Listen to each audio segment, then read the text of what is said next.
Hello everybody, this is Chromical018, and just so you know, I'm wearing short sleeves! Yes, it's warm enough outside to where I can actually do that. I would have gotten this up much sooner, and I would have gotten a lot more recorded today, but I got called into work because one of my coworkers got sick. He was essentially, I assumed he had a stomach bug or something, because he was throwing up, he was dehydrated, he possibly had a fever, because he'd say that one minute he'd be fine and the next minute he'd be all hot and cold and stuff. So it's either he's got a stomach bug or he's got the flu or something. Anyway, it's been excuse me.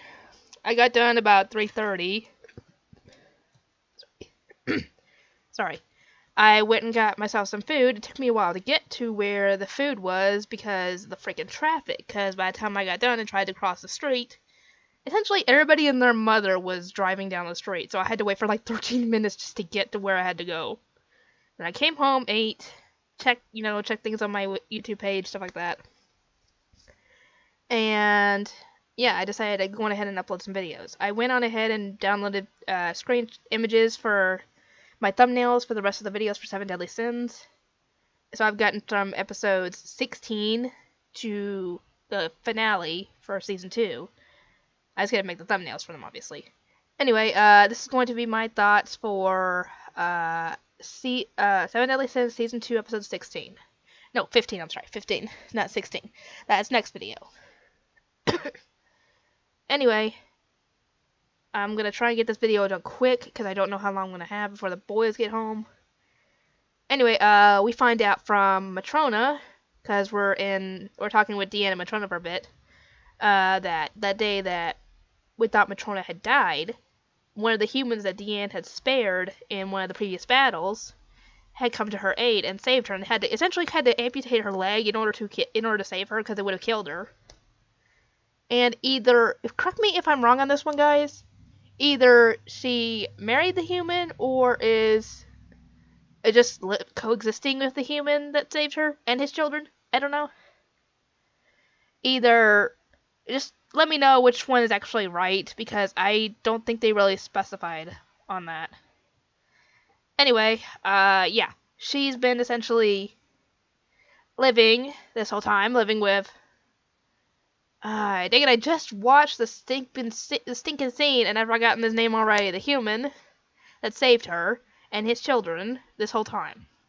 And yeah, she was the one who obviously saved Deanne back in the previous episode.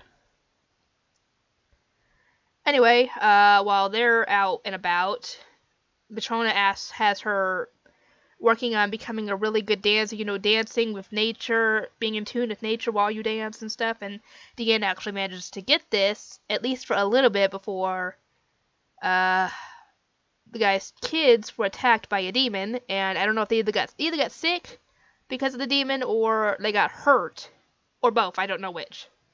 And they need something in order to be able to save them, otherwise they might not recover. And while all this is going on, flyers are flying out over the land, advertising a tournament in Vizel, I think. If I'm wrong, correct me on the name. I think that's where the last tournament was in season 1, where they found Deanne's Gideon. And they all know it's a freaking trap. At least Meliodas and the others do. Because the freaking prize is apparently one wish of your choosing. And they all know, like I said, they all know it's a trap, but they're going anyway. Because it's a tournament.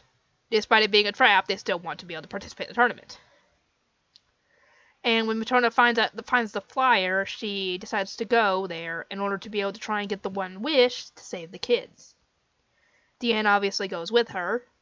And let's see.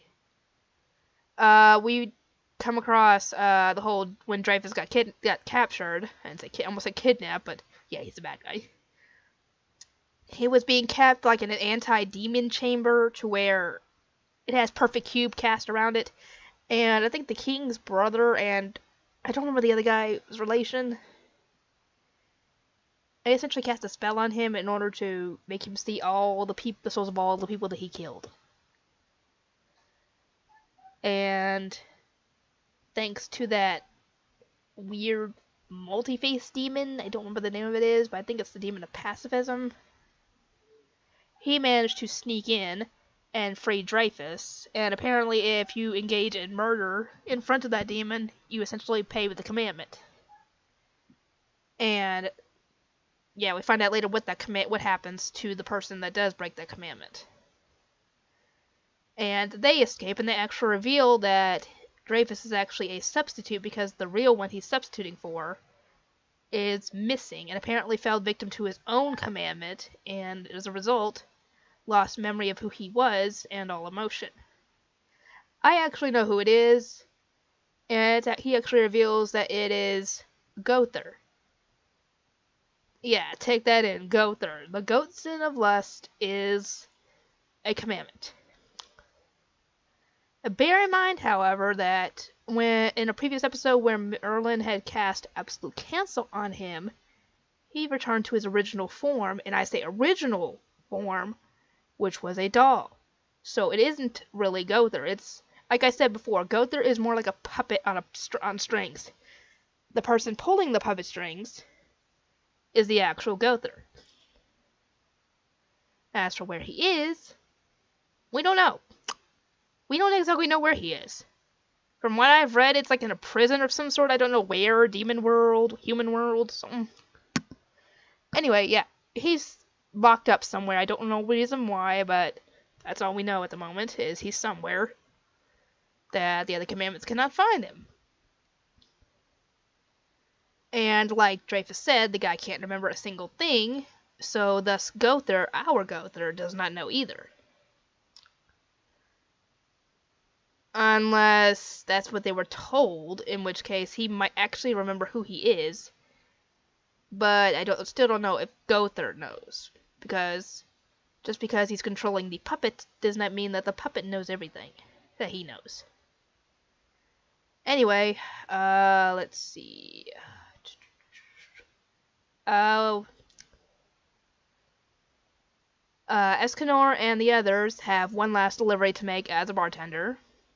And that job is to deliver all the ale to the fighting festival, which is where everybody else is heading. Here's hoping that goes well. Yeah, these next few episodes are gonna be crazy, just so you know. Anyway, like I said, Dreyfus managed to escape, but not before hurting... Dang it, I don't remember what her name is. The green-haired girl, the one who placed the enchantment on him that made him fall in love with her and all that. He got her in the gut with a sword. Whether she survives or not in this episode remains to be seen, but later on we know whether she lives or dies or not. Though he wasn't affected by the other demon's commandment because that wasn't considered murder because she didn't die yet in that scene. If she had died right then and there, then yeah, it would have affected him. But we shall see what else happens. If I'm forgetting anything, please let me know in the comment section. I don't know how many more of these I'm going to be able to get done today. I hope to at least get this one done. And maybe one more, if I'm lucky. It just depends. Anyway, hope you guys enjoyed this, and I will see everybody next time.